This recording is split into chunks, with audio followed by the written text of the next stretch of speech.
Au-delà de la culture, dans un monde qui se globalise, où on a très souvent envie de parler anglais parce que ça facilite beaucoup de choses, le monde francophone revêt toujours une importance particulière parce que nous sommes un marché particulier. Madame la ministre l'a dit tout à l'heure, c'est 300 millions de personnes aujourd'hui. D'ici 2050, c'est 700 millions de personnes qui partagent la même langue, qui ont très souvent une histoire commune.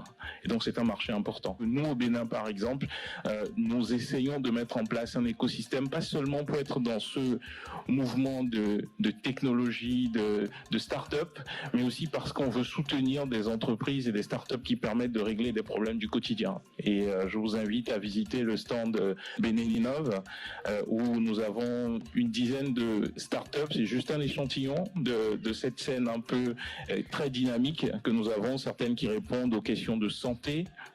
Donc comment aider, comment apporter la santé au plus près des populations.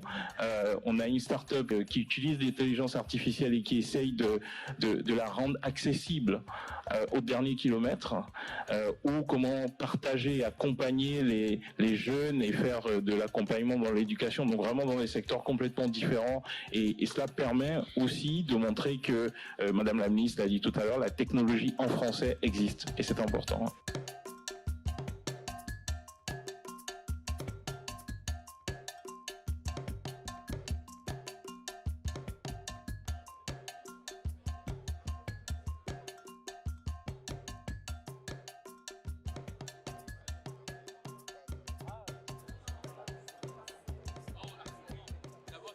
Est-ce qu'il y a par exemple des bonnes pratiques en termes de fiscalité ou en termes de gestion des finances d'un pays? On va développer un programme avec vous. Donc ici, par exemple, vous avez un programme avec Moulay Tabouré de Anka sur la levée de fonds. Il faut apprendre en fait aux jeunes talents africains à lever des fonds auprès des investisseurs.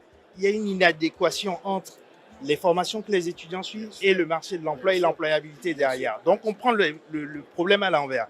La difficulté qu'on va avoir, c'est qu'en face, on a énormément d'étudiants. On a des établissements de formation, donc on les met en relation, on assure l'expérience.